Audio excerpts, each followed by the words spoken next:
Okay, so the other day on Cartel Stories, I posted a picture, which was a color-positive film photograph that with age and time had shifted into what I like to call the magenta sphere. I also showed the corrected image on the stories, and somebody asked me, how did I do that? So I thought I would take you through the process here.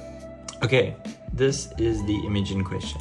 On the top, you can see the magenta sphere, and on the bottom you can see the color corrected daylight balanced shot at the bottom.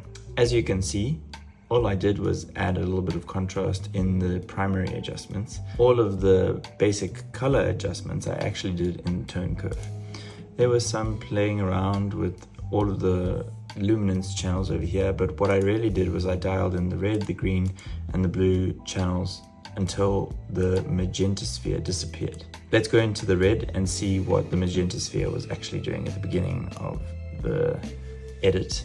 As you can see, there's way too much magenta that casts across the whole of the image. In fact, there's like a displeasing amount of it. So what you do is you take this little dingalingy here and you move it all the way to the right to get rid of some of that red.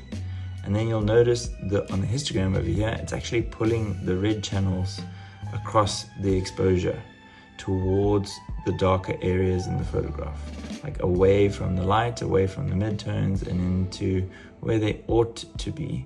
Play with it until I've introduced just enough red into the scene that it looks like a normal daylight image. I did the same thing for the green channel and the blue channel because that's where I felt most of the adjustments needed to be.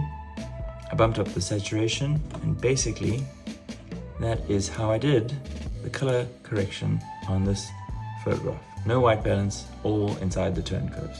So if you get scans that seem a little bit washed out, like the colors aren't that great, the tone curves are your friend, and you can use this basic adjustment to correct contrast and color across all of your scans that don't appear as they ought to.